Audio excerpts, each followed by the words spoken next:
leader, Jim Allister, with us this morning. The protocol's lawful, Mr. Allister, and Northern Ireland belongs more to the EU than it belongs to the UK when it comes to trade. You must be punching the air as a Brexiteer.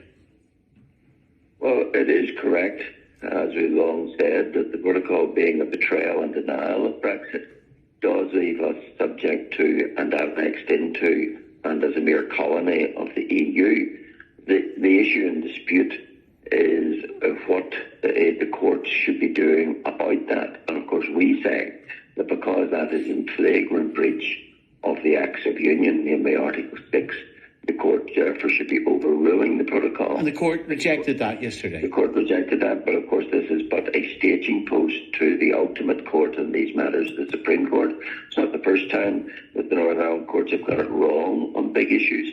Think of the Ashers case, where on two different courts in Northern Ireland got it wrong, had to be corrected by the Supreme Court, and that's where we'll see the ultimate decision on this You're matter. You're clutching at straws, Jim, aren't you? Sorry, the very same commentators who told us that people were clutching at straws over Ashers were the people who ended up on the wrong side of history in this matter. So I don't think we're clutching at straws, but it is a serious situation. The court yesterday said that the protocol subjugates Article 6 of the Act of Union, which is the one which is the basis of the economic union of the UK, namely unfettered trade on an equal footing. And the court has said that is subjugated. Now, subjugated it means exactly that it overrides. The second big thing which came out, I'm sorry, just on that, people seem to have not noticed that there was a cross appeal by the government. The government tried to argue in a counter-appeal that the protocol was compatible with Article 6. Not surprisingly, the court rejected that. So that underscores it further. The other big thing that comes out of yesterday was that it is quite clear, according to this court ruling, that the supposed consent principle in the Belfast Agreement, which caused many unions to vote for it because they believed there would be no constitutional change without consent, that it is a fraud and a deceit, because the court said that you can have GB decreed by the protocol as a third country. You could be subject to foreign rules. You can therefore have that constitutional change, but you don't have the right to consent. And remember this, none of what the protocol does has been consented to by anyone. The Court of Appeal also found that the protocol does not change Northern Ireland's constitutional status. So you walked into that court yesterday and you walked out again with it disputing the vast majority of what you're selling to the public. It doesn't change the constitutional status, according to the court. What the court did say in that regard, or what it effectively means, is that the consent principle only applies to the ultimate handover of the final title deeds of Northern Ireland. But you can hollow it out, you can salami slice the union, such as is happening with the protocol, whereby many of our laws now in trade, etc., are made in a foreign jurisdiction. That's a transfer of sovereignty, but that doesn't matter. You don't have to consent to that. So here's where this... the GB is a third country. That doesn't matter, a foreign country. So here are some of the questions... That's hollowing out the whole constitutional position, and apparently we don't have to consent to that. That's a wake-up call for anyone who thought the Belfast Agreement was a guarantee of constitutional consent. Well, it may be, in your view, a wake-up call. It may be, in the minds of others, a reason not to vote for you or any other unionist party which supported and advocated Brexit. Because this is a possible test at this forthcoming election. Why should a unionist vote for the TUV who didn't game out this when they were selling Brexit? Why should a unionist vote for the DUP who now find themselves out of government and refusing to go back into government around a protocol which has no sign of disappearing?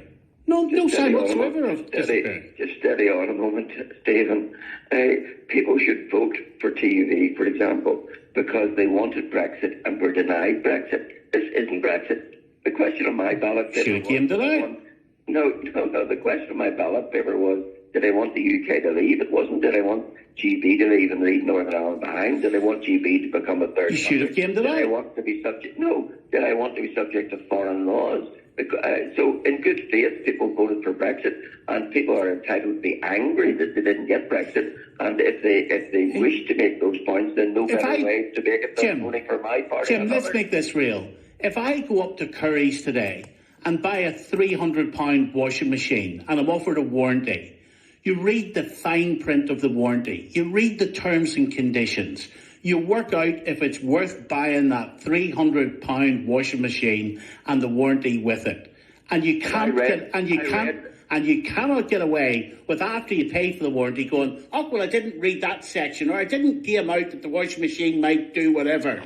You lot advocated Brexit, and you find yourselves now, today, with Northern Ireland belonging more to the EU than it belongs to the UK when it comes to trade. You've lost. Even the warranty was writ large on everyone's ballot paper. It was, do you want the United Kingdom to leave? You didn't read the fine print, did you? Sorry. There was nothing that said that Northern Ireland would be left behind. Everyone, there was nothing that ruled it out. Sorry, Stephen, you may not want to hear this point, but you will hear it if I'm going to be on this programme. The ballot paper was the warranty. The warranty was, do you want the United Kingdom to leave? And not, do you want to leave Northern Ireland behind? So people in good faith properly voted for Brexit. The protocol denies us Brexit. We didn't get Brexit. That's the point. And this court case confirms we didn't get Brexit because we are left annexed into the EU, subject to its laws. We didn't take back control. We surrendered control to the EU, and that is wholly incompatible with our position as an integral part of the United Kingdom. So anyone who's exercised about that needs to vote accordingly for parties which are equally exercised about that. And yet, the United Kingdom has left the EU. Brexit has happened. It's a Brexit you don't like. But it is Brexit. At all for Northern Ireland. It's not Brexit for Northern Ireland. Brexit was about taking back control. Control has been left in Brussels over 2/3 of the laws that govern our economy. Those laws now aren't made in Belfast, they're not made in London, they're made in a foreign place over which we have no say. Laws we cannot change. How could you say that is taking back control? How could you say that is Brexit? It's the very antithesis of Brexit, and that is a demonstration that the protocol is the denial of Brexit, and a denial contrary to, with no consent from the people of Northern Ireland. That is the real issue here, and that is the constitutional issue. Can you, in a circumstance where the United Kingdom is an economic and political union, break the economic union of the United Kingdom and not defy... And two court rulings have said you can. Two court rulings have said you can, and that's why it will go to the Supreme Court. So you've one last roll of the dice? Well, we are going to the ultimate court. We always knew the local courts were but staging posts to get to the Supreme Court. It's the Supreme Court that deals with these key highline constitutional issues. And my oh my, it's got a big one here. And the big one here is, can you say to be part of the acts of union if a fundamental portion of that act of union, namely Article 6, has been shredded by the protocol? Well, now that's interesting. It's an interesting statement from you, Jim, given your role as a barrister in Northern Ireland. The Court of Appeal is only a staging post? Wow. That's how you get to the Supreme Court. The Court of Appeal is not a staging post. The Court of Appeal has made some very, very important decisions in Northern Ireland. It is not a staging post. I'm not disparaging the Court of Appeal. Well, to describe it as a staging post, you knew that before you walked in? Yes, within the infrastructure of our court system, it is a staging post. If your ultimate destination is the Supreme Court, you have to go through those various stages to get to the Supreme Court. You just can't bring a case to the Supreme Court and ignore all the other courts. So you thought you were going to lose in the first two cases? Well, we always had that factored in. Why? Well, because the Supreme Court is the court that really has the wherewithal and deals with the big constitutional issues. And the Court of Appeal doesn't? It obviously didn't yesterday, as far as I'm concerned. So, of course, we have the right to go and to seek to go to the Supreme Court. And why wouldn't we? Because this is a matter of seminal importance. Because if this ruling is right, in Northern Ireland is, as you said at the top of this programme, more within the EU than within the UK. Now, who when they supported the Belfast Agreement and were told there'd be no constitutional change without consent. Who believes that that was possible? And let me illustrate it maybe even more graphically. Under this protocol, the laws that govern us are now made in a foreign place. That foreign place equally could be Dublin. And so you could have laws made for Northern Ireland in Dublin, outside Northern Ireland, and by the same principle ensconced in this protocol, that would be untouchable constitutionally because the principle of consent doesn't apply to that. That is why it goes so fundamentally to the root of the issue that was supposed to be in the Belfast Agreement. There'll be no change without consent. There has been change, or there's been a transfer of sovereignty. Our laws are now made elsewhere. We're now more under control of a foreign jurisdiction than our local jurisdiction. That is constitutional change, and all that without consent.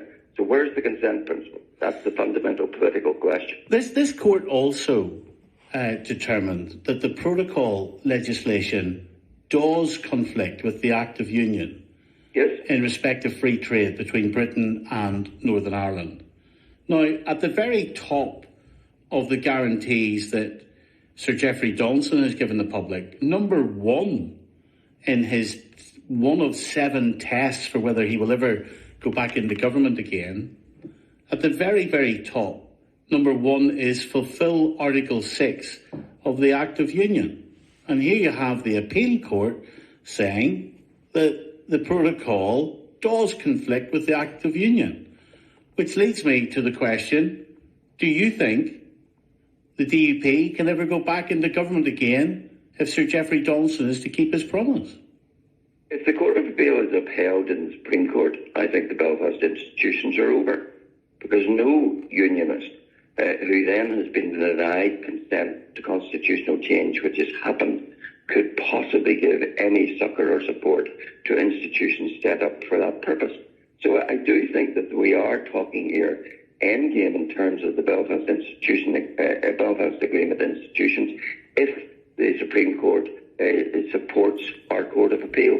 Because then you're in a situation where consent means nothing, where the union can be hollowed out and salami sliced until it is but in form rather than substance. And meanwhile, unionists are expected to work the very apparatus that enables that to happen, just as it was fallacious and foolish to ever work the protocol through the puts post. So it would be utter folly to continue to work the Belfast institutions in those circumstances. So if the DUP is as good as his word in that first principle, and if Article 6 is not restored in all its certainty, then I don't see how they could continue to operate the Belfast Agreement institutions. 030 30 80 55 55. Liam Warren.